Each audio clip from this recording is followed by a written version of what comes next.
Pernah kepikiran gak sih gimana sebenarnya proses lamaran itu berlangsung dalam tradisi Islam? Nah, hari ini kita akan ngebahas sebuah tradisi yang indah dan terstruktur banget yang namanya khitbah.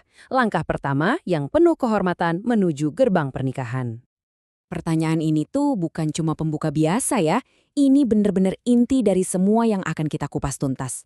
Gimana caranya sebuah niat suci untuk menikah itu diungkapkan dengan cara yang paling terhormat? Yuk kita cari tahu bareng-bareng. Oke, kita mulai dari garis startnya nih. Jadi khitbah itu lebih dari sekedar melamar biasa ya. Ini adalah sebuah deklarasi niat yang serius di hadapan keluarga yang menandai langkah pertama menuju ikatan suci. Jadi apa sih khitbah itu sebenarnya? Gampangnya gini, ini tuh proses lamaran resmi dalam Islam. Anggap aja kayak fase pertunangan lah. Sebuah waktu yang memang didedikasikan buat kedua calon buat saling kenal lebih dalam sebelum mengambil langkah besar berikutnya. Nah, ini nih yang penting banget buat kita pahami. Khitbah dan pernikahan itu dua hal yang beda banget. Khitbah itu sebuah janji untuk menikah, sebuah pernyataan niat yang tulus. Kalau pernikahan atau akad nikah, itu baru kontrak hukum yang mengikat. Jadi, selama masa khitbah, pasangan ini statusnya belum jadi suami istri. Nah, karena ini proses yang resmi, tentu aja ada aturan mainnya kan? Yuk kita lihat gimana Islam memandang status hukum dari sebuah lamaran atau khitbah ini. Jadi, khitbah itu sangat dianjurkan sebagai jalan terhormat menuju pernikahan. Tapi perlu diingat ya, ini tuh belum menciptakan ikatan hukum suami istri. Status mereka masih sebagai orang yang belum punya hubungan mahram. Oke, supaya lamarannya sah dan berkah, ada semacam checklist nih yang harus dipenuhi. Anggap aja ini syarat dan ketentuan, biar prosesnya berjalan dengan benar dan terhormat. Jadi, ada 3 langkah dasar nih yang jadi fondasi khitbah yang sah.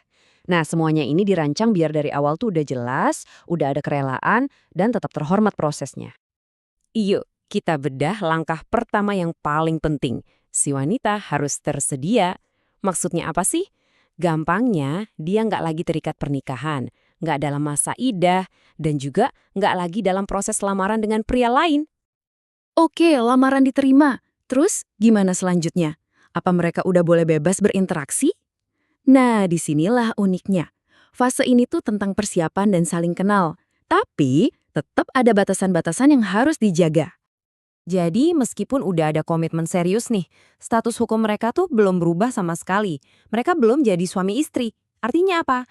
Artinya ya batasan-batasan interaksi antara pria dan wanita yang bukan mahram itu masih berlaku penuh. Yang menarik, Islam itu justru mendorong loh kedua calon untuk saling melihat. Tujuannya, ya biar yakin ada rasa ketertarikan dan kecocokan. Seperti yang disabdakan Nabi, lihatlah dia karena itu bisa jadi kunci buat melanggengkan ikatan di antara kalian berdua nanti. Tapi proses melihat ini ada aturannya ya, nggak asal-asalan. Ada etiketnya yang ketat biar niatnya lurus dan kehormatan kedua belah pihak selalu terjaga. Oke, kita udah tahu apa itu khitbah dan gimana prosesnya. Sekarang pertanyaannya, kenapa? Kenapa sih Islam mengatur proses ini sedemikian rupa? Apa hikmah atau kebijaksanaan yang lebih dalam di baliknya? Pertama, dan ini yang paling penting, tujuannya itu untuk ngasih ruang yang aman dan terhormat buat keduanya untuk saling menilai. Cocok nggak ya karakternya? Visi hidup mereka sejalan nggak? Ini fase do your diligence-nya lah. Khitbah juga bikin pernikahan itu bukan lagi cuma urusan dua orang, tapi jadi perayaan dua keluarga. Dengan melibatkan keluarga dari awal, ini tuh ngebangun jembatan dukungan dan restu yang bakal penting banget nantinya. Karena prosesnya jelas, jadi nggak ada tuh ruang buat yang abu-abu atau salah paham.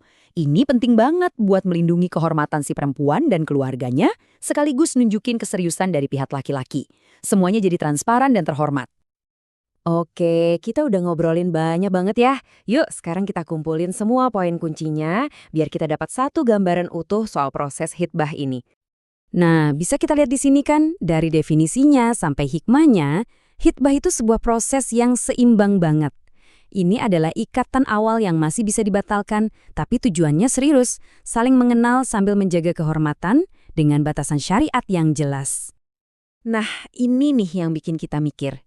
Di zaman serba instan kayak sekarang, di mana koneksi kadang terasa dangkal, Jangan-jangan proses yang terstruktur, disengaja, dan penuh hormat kayak khitbah ini justru jadi makin relevan ya untuk ngebangun hubungan yang beneran kokoh dan langgeng? Coba deh renungkan.